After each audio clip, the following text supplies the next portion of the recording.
I glance at Felix, not sure what else we're waiting for. We've been staring at this house for long enough that I found time to count the number of siding panels on its facade. The only notable thing that's happened since we got here was a gust of wind around 15 minutes ago. And the only reason I even remember that is because it made me start counting the trees around the house. I counted 20. Other than that, nothing. Not a single light has turned on in the house. No movement around the front and side. Nothing. Not even animals. Clearly nobody's home, but those binoculars have been practically screwed to Felix's eyes this whole time. I get where his head is at though. This prize is the most I've seen him want anything. In my years in this business, I've never seen people's eyeballs pop out of their heads the way they did when word spread about this gig. It's one of those where all the players are happy, no matter how you divide up the rewards. Of course, that comes with a set of risks, or rather one risk. We don't know the risk. That's right. There have been many failed attempts before us, and not a single person could ever make it to the front door. Why? 'Cause these assholes are always home and alert. This damn seat is really starting to hurt my ass. But now that I'm thinking about all those sharks who could be here instead of me, I'll deal with it. Sure, Felix. I'll keep watch like you said. Shit, get down. He snaps. He shoves my head into my lap, but I caught a glimpse of it. A light. I think it was the living room, but I can't tell. What kind of intel was Felix working with? I thought they weren't supposed to be home. I whisper. I'm surprised too. That fucking weasel. He lied to me. He must have had different info. He's probably got plans to do his own operation here already. I'm not surprised that he assumes his source lied to him, as opposed to it just being wrong. Everybody wants this gig after all. So now what?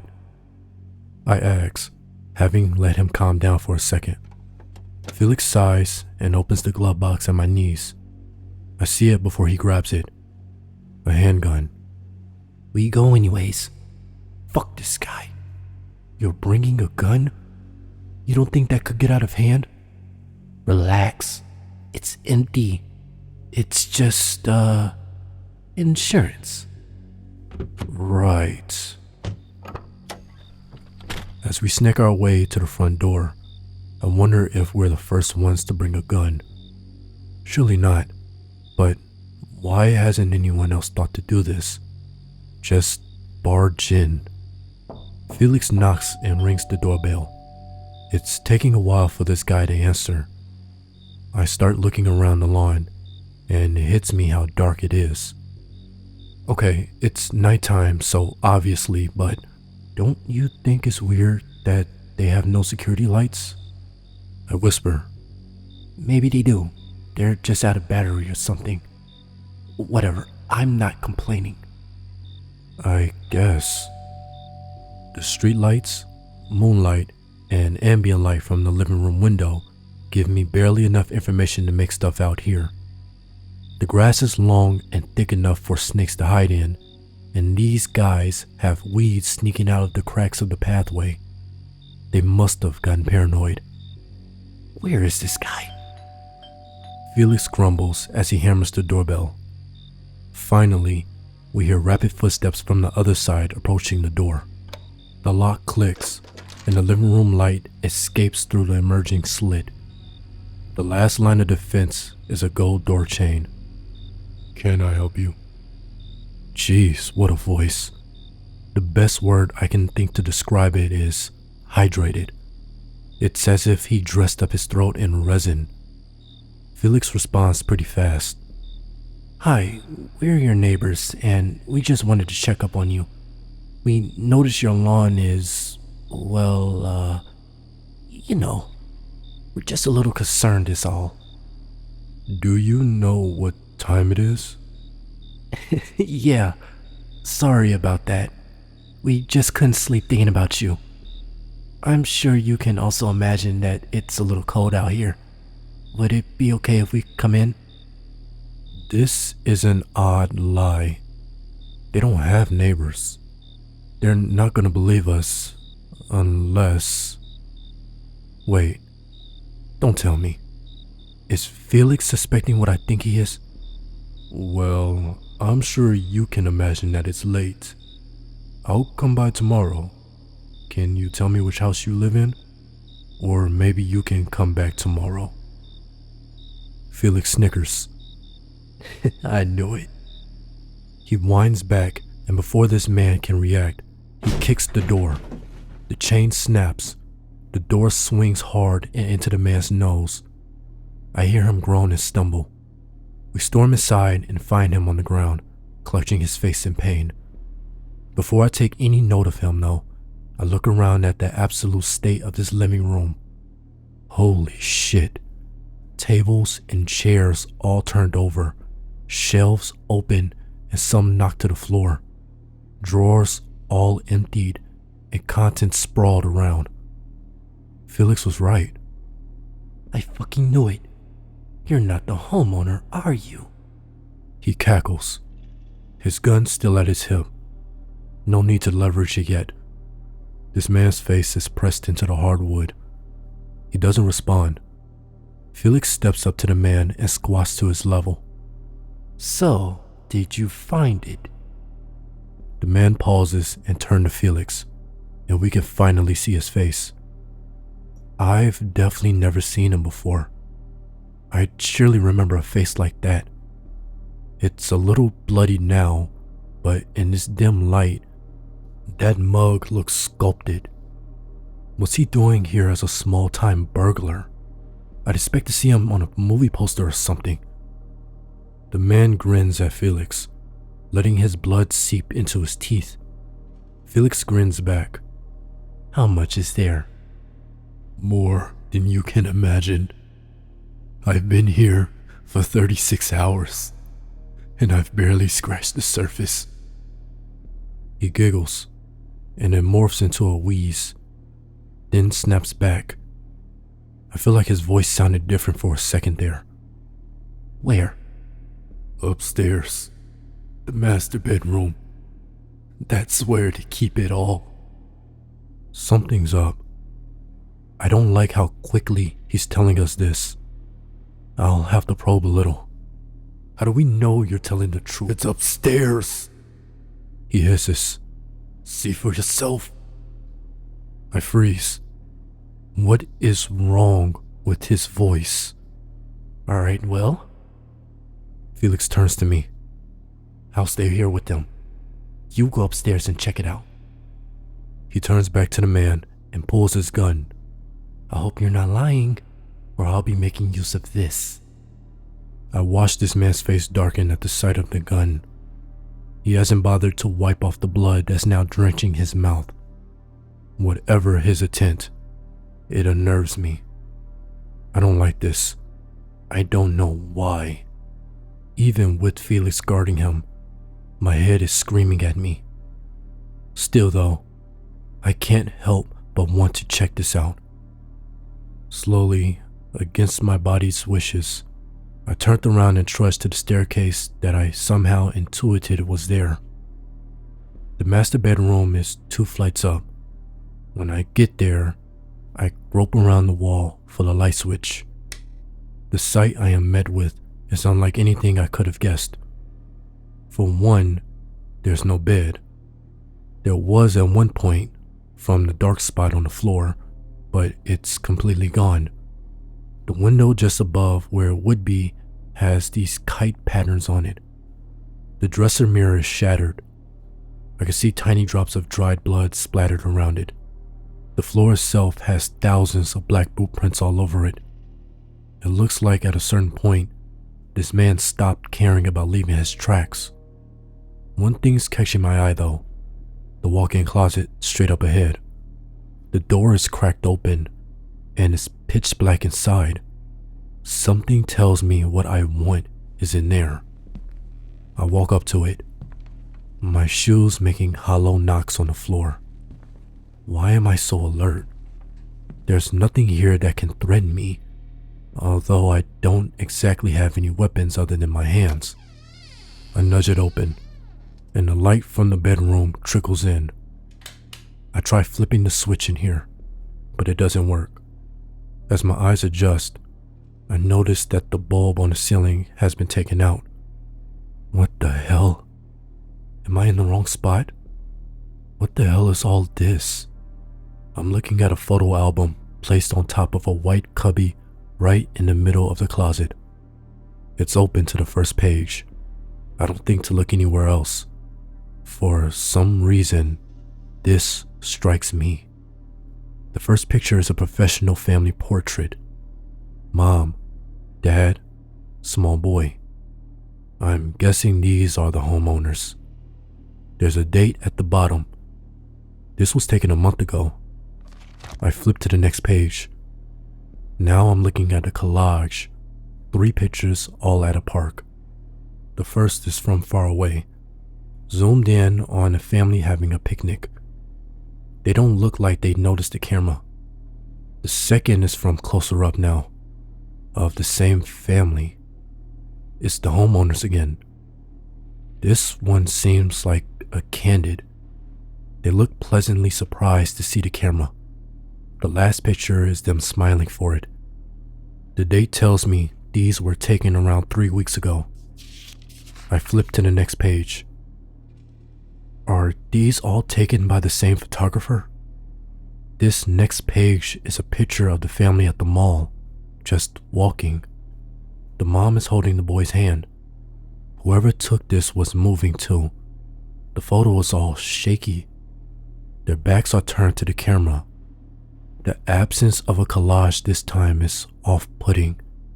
Even more so, it looks like the photographer was no more than a school bus's distance away. I neglect to look at the date as I flip to the next page. What? I mutter. This one's just of the dad.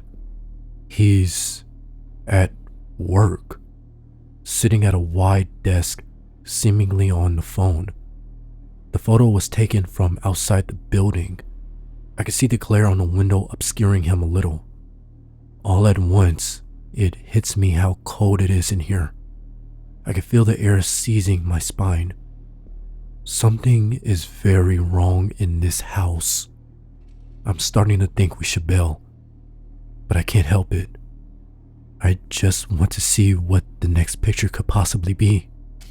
I flip to the next page. Oh, what the fuck? The entire family is in the photo. They're asleep. The camera is almost right up against the window. Wait, something looks familiar. The kite patterns on the glass. My body reacts before it sinks in. My breaths shorten against my command, and my hands shake beyond my control. I think about how empty the bedroom is right now. All those boot prints, the missing bed, the shattered glass, the blood. This picture was taken 2 days ago. Before I can decide not to, my hands flip to the next page. I'm not sure what to make of what I'm looking at now. It's a picture of the master bedroom, and it looks just like how it looks now. I glance at the date. This was last night. The angle is from the walk-in closet pointing at the entrance door. Wait, there's a master bathroom here too? How did I not notice it when I walked in? It's on the far left in the photograph, so it would have been to my right as I entered. I guess I was so caught up in everything else that I didn't think to look there. I forced my quaking hands to my sides. Enough. Clearly this man fucking killed them, and I'm not about to look at any more of this album. We have to get out of here. Wait. I left Felix downstairs alone with him. Why did this man tell me to come up here? He definitely knew I would have found all of this. Don't tell me. The buzzing silence starts to fill my head. I don't want to go back down there. can't. Maybe I don't have to go back just yet.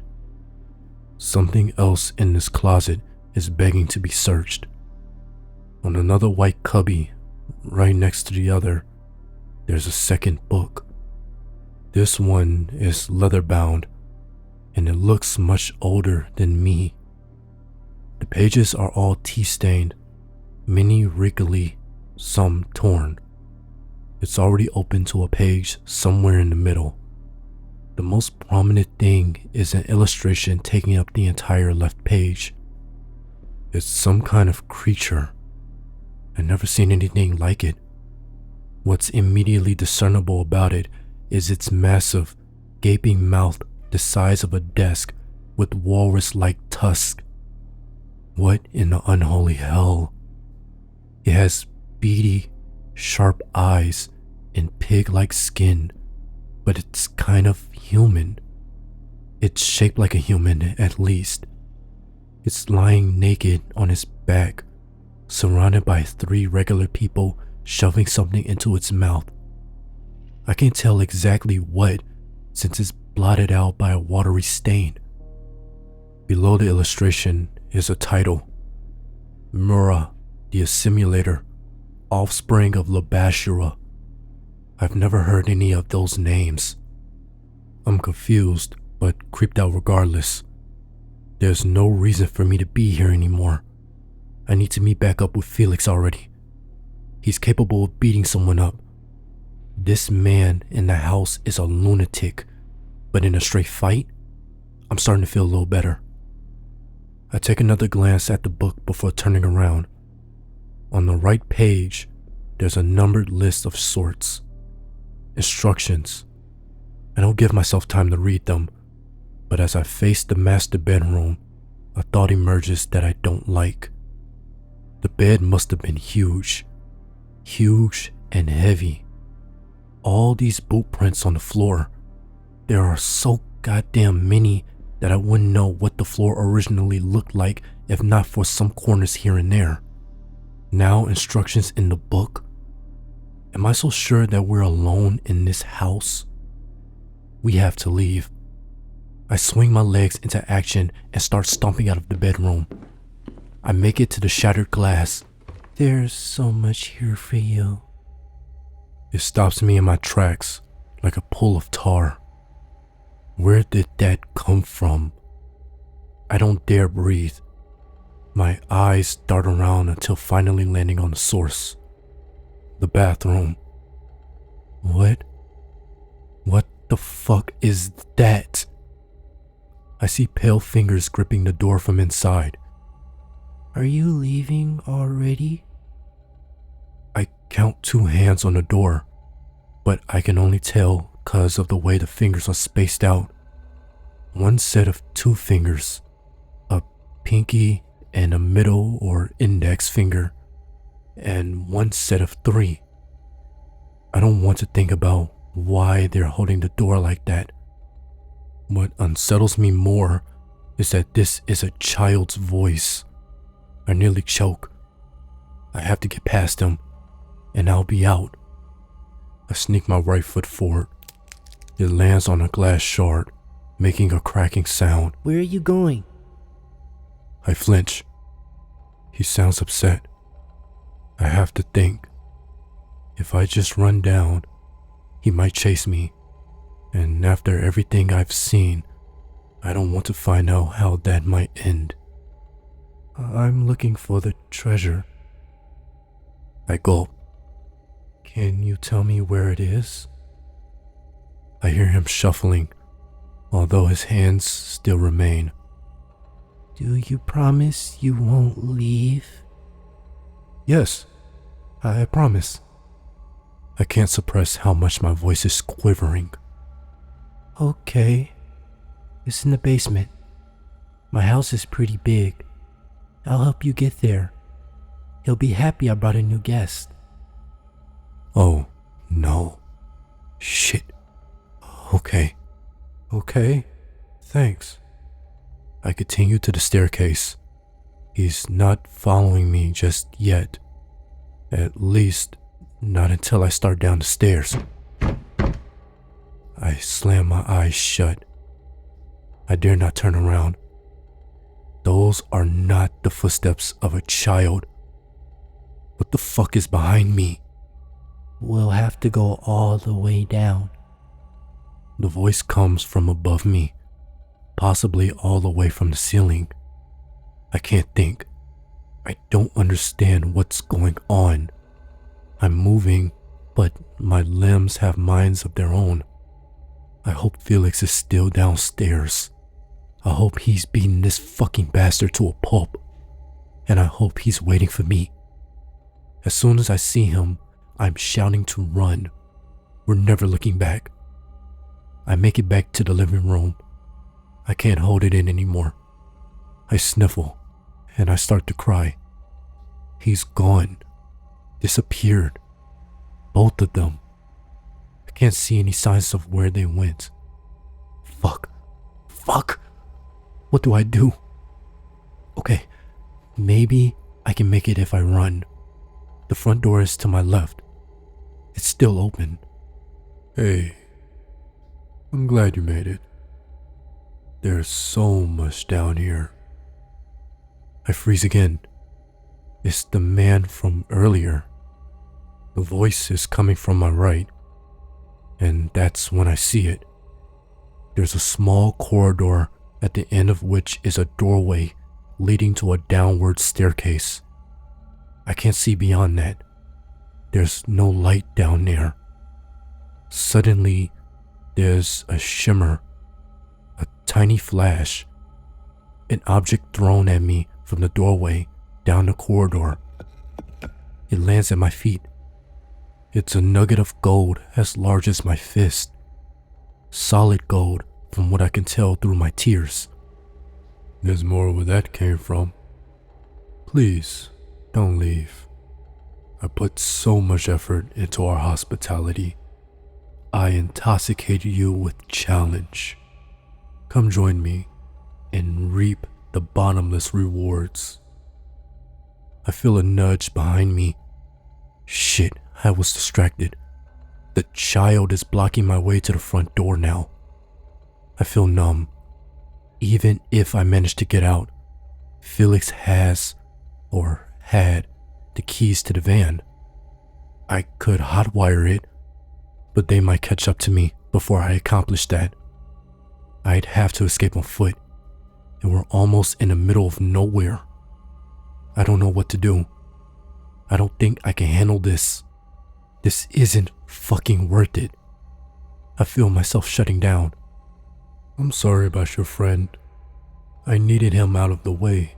He was uncooperative, bringing a gun into such a sacred place. But there's plenty to share with you. It won't even matter how we share with each other. There's so much that we're taking care of for the rest of our lives. Is he for real? Like I'd believe that. Like this family was in your way? Were they being uncooperative? There's an unbearable pause. I eye as far behind me as I possibly can without turning around. I feel this thing's hot breaths settling on my head. You should at least see. Come. I'm not given a chance to respond. I feel cold hands clamp around my waist and lift me up effortlessly. My cries turn to sobs. I'm so terrified of even looking at this thing that I don't struggle against it. Despite my wailing heartbeats, I'm quickly carried to the top of the basement stairs and set down like a toddler. The first thing I can see is 5 ranks, 3 people each. They face away from me, motionless. My breaths catch in my throat. They look wrong. All of them look wrong. It's too dark, but I can still see revolting contortions in their arms and legs. The man is nowhere to be found. At the other end of the basement, I see Felix. He's surrounded by small amber lanterns and markings on the floor. No, it's not a floor. It's dirt. He's lying still on a patch of earth. Felix? I whimper. I hear him groan, but not in response to me. I watch his body start to wriggle and contort. His knees first bend the wrong way, then his thighs and shins split with a burst, and then each new joint continues to shrinkingly breed newer joints until all his bones turn to jelly. The whole time, he howls and moans a sound I wish I could block my ears off to. I can't help but cry harder, and this time, I start screaming too. My skin feels hot. His jaw seems to melt. No, it's expanding. Mura, accept this offering. Reward me with your wealth. It's the man, but I can't tell where his voice is coming from. I'm going to fucking vomit. I can't watch this. An impossible number of gold nuggets start to gush out of his mouth. I can't watch this. Anything is better than this. Fuck it. I elbow whatever is behind me, spin around as fast as I can, and I bolt it down the corridor. I hear a cacophony of shrieks from the basement, starting with the child's cries. They all sound like they're saying the same thing, but I don't care to find out what. Within 1 second, I can no longer discern between my pounding footsteps and a stampede gaining on me. I feel a hand tug on the back of my shirt. 2 hands. Their grip threatens to tear the skin off of my back. I'm practically throwing my feet as far as I can. Blood rush pummels the inside of my skull. I make it to the front door, swinging it open with all my might and launching myself down the front steps. I keep running. No matter how tired I am, I keep running. I see the van. Should I try hot wiring it? No, not enough time. I continue past it. I still hear the rumble close behind me, the ground pulsating. It constantly feels like they're catching up to me, but I don't feel their tight grasp around me anymore. Their paralyzing roars drown my ears. They're so loud even outside that I almost can't keep running. But I ignore it. I ignore my shallow breaths, my tears clouding my vision, my chest burning, my legs melting. I ignore it all. Eventually, I don't know how long I've been running for or how far I've wound up, but I see streaks of yellow and orange sprouting up over the horizon. That's when it dawns on me that I no longer hear them. Maybe it's that my eardrums have long since blown, but I also don't feel the ground vibrating. Finally, I give myself permission to stop. I collapse to the asphalt. I haven't even been paying attention to which direction I've been running in. Did I ever run through forest? I don't know. I don't give a fuck. Despite the hardness against my weak face right now, I could sleep right here. No, I have to keep moving. They might still be after me. I have to find help. I drag myself to the edge of the road and sit up, and I feel a blunt sensation at my hip. There's something in my pocket. It feels like it's the size of my fist. I reach in and take it out, and it shimmers in the amber sunrise. How did my pocket not tear from the weight? How did I run so far and so fast with it? I lose track of time, but at some point, a truck finds me on the side of the road. I'm now typing this all with shaking hands on the driver's phone. He's already called the police for me. He's taking me to the nearest town. I feel myself losing it every second, and writing this is the only way I can keep track of what happened. To whoever's reading this, stay away from that house. It's not worth it. For some reason, as we wind down this road, I look to my right through the thick forest. I don't know. I somehow intuit that the house is that way.